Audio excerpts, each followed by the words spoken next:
yeah, I think I want to come there as soon as possible to play as soon as possible for the national team. And yeah, I'm just very grateful for to have an honor to have this opportunity and to play for Garuda. And yeah, I can't wait to see you in person and yeah, make memories together. Mayala Ambangu. Oke, teman-teman, guys, saya akan kembali lagi yang membahas mengenai kabar terbaru dari timnas Indonesia. Fokus kali ini saya akan mengupdate ya kabar mengenai kiper kita ya, yang kemarin sudah saya bahas ya di hari kemarin tanggal 17. Banyak yang mengira bahwa apa yang sudah saya bahas ini mungkin masih wacana atau mungkin belum resmi lah. Dan ternyata kalian bisa lihat ya teman-teman, bahwa saat ini ya tanggal 18, Ketua PSSI ya Bapak Erick Thohir akhirnya mengumumkan bahwa sosok Martin Paes ini sudah menjadi bagian timnas Indonesia, sudah resmi. Bahkan di bulan September nanti ya, di sela-sela konferensi pers, Martin Paes ya di FC Dallas itu sudah mengatakan bahwa dia siap 100% untuk terbang ke Jakarta. Bahkan dia sudah tidak sabar untuk bisa ya bertanding di puluhan ribu supporter timnas Indonesia. Nah, ini membuktikan bahwa sebenarnya kita memiliki kiper yang dalam hal ini ya secara mental itu sudah siap sekali. Nah, ini sangat bagus ya.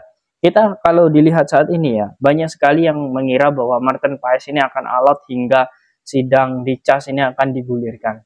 Tetapi kalau kalian melihat ya bahwa proses dari Martin Paes itu betul kata Bapak Hassani Abdul Ghani, mirip seperti kasus Jordi Amat, tetapi dari proses mekanisme penyelesaiannya ini agak sedikit berbeda.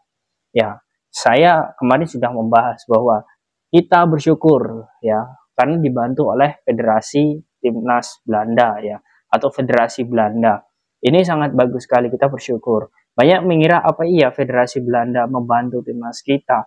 Ya, padahal kalau kalian bisa lihat di 2 tahun yang lalu, itu Federasi Belanda mengatakan bahwa kalau mau mengambil pemain keturunan jangan banyak-banyak. Dan tetapi berbanding terbalik. Nah, lagi-lagi kita harus mengapresiasi Bapak Erick Thohir.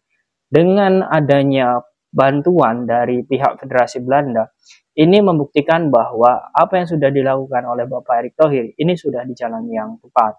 Nah, ini lagi-lagi ya negosiasi antara pihak ya tim Bapak Erick Thohir dan juga Federasi Belanda untuk meyakinkan FIFA ini tidak perlu hingga sidang CAS. Nah, kita patut apresiasi di sini dulu. Oke, kita lanjut mengenai pembahasan bagaimana sebenarnya persaingan di September nanti, bulan September di ronde ketiga. Jelas di situ ada Martin Paes pertama, kemudian ada Hernando Ari. Ya mungkin untuk di kiper ketiga ada Adi Satrio, kemudian juga Nadeo Ardegawinata ataupun Sahrul Trisna. Nah, ini ada beberapa kiper ketiga yang akan menjadi pilihan, tetapi menurut saya kita sudah mengamankan Martin Paes dan juga Hernando Ari, itu sudah sangat bersyukur sekali. Nah, ini membuktikan bahwa sebenarnya untuk ronde ketiga, ketika memang nanti ya sosok Martin Paes ini bisa bergabung dengan baik ya, dan juga memaksimalkan latihan TC bersama timnas nanti ya, yang mungkin akan dimulai di awal September ya, akan dimulai, nanti para pemain akan kumpul. Nah, ini menurut saya menjadi hal yang sangat bagus, karena memang di lini belakang timnas kita, ini saat ini membutuhkan sosok Martin Paes. Mengapa demikian? Kalau kalian mengikuti berita yang sudah saya update ya sebelumnya ya, bahwa Jordi Amat itu sudah bisa bermain ya, lewat aturan dan juga regulasi AFC, Jordi Amat ini bisa bermain saat melawan Arab Saudi.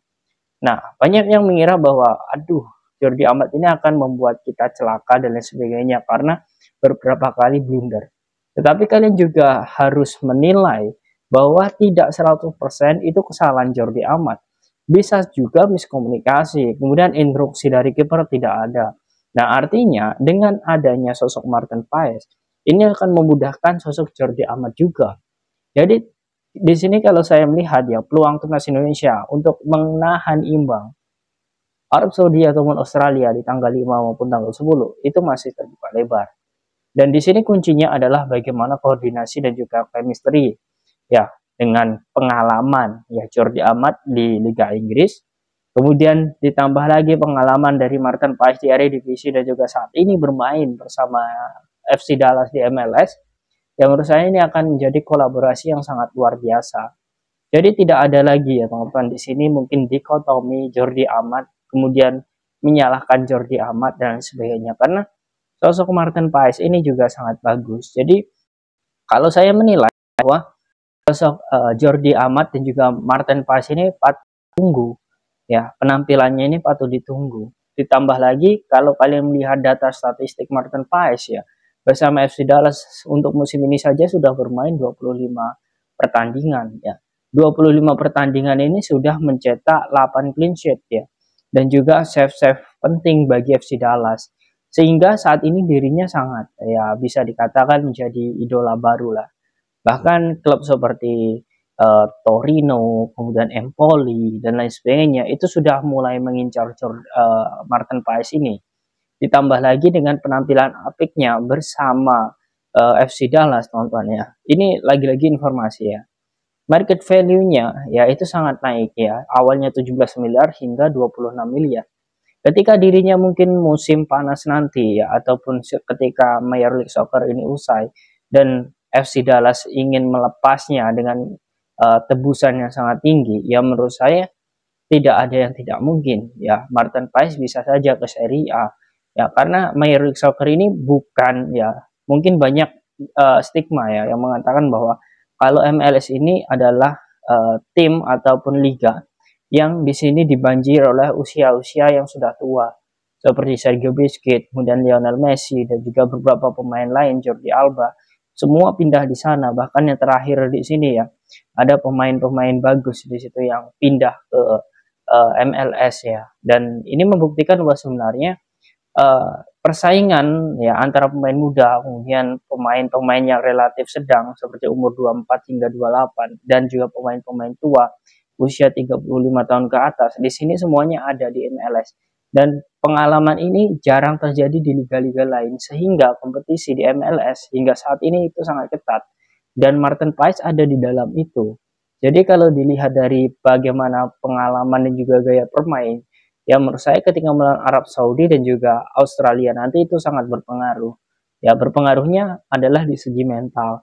Sehingga dengan adanya Martin Paes di tubuh timnas Indonesia, ya menurut saya ini menjadi kemajuan lah. Bisa dibilang kalau Sintayong ingin menaikkan level perlahan, kalau dengan adanya Martin Paes, bukan berarti saya meninggikan. Itu bukan perlahan lagi, tetapi proses dan juga progresnya ini sangat cepat. Ini lagi-lagi ini yang patut kita apresiasi karena kita memiliki kiper ya yang kualitasnya sangat luar biasa dan ini mungkin 2 atau 3 kali lipat lah dibanding kiper-kiper lain. Nah, ini menjadi hal yang sangat bagus. Lagi-lagi pengalaman, kemudian kontribusi, dan juga bagaimana dirinya bermain ya, ini lagi-lagi sangat luar biasa. Nah, ditambah lagi seperti ini teman-teman.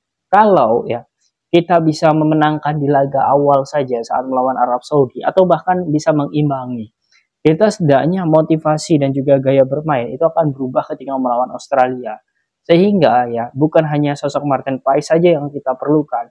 Sosok Jay Eagles, kemudian Verndong, kemudian Tom Haye, kemudian di depan seperti Rafael Strike, ini juga sangat diperlukan. Bagaimana mentalitas dirinya. Lagi-lagi ini masalah mental. Tetapi ketika pemain antara satu pemain dan juga pemain lain sama-sama yakin, ya menurut saya ini menjadi poin tersendiri lah. Lagi-lagi ketika para pemain bermain di Amerika, Latin, Amerika, kemudian Eropa, kemudian Asia, ya menurut saya ini kolaborasi yang bagus dan bagaimana Sintayong akan mengkombinasikan. Yang jelas ini menjadi komposisi yang sangat luar biasa.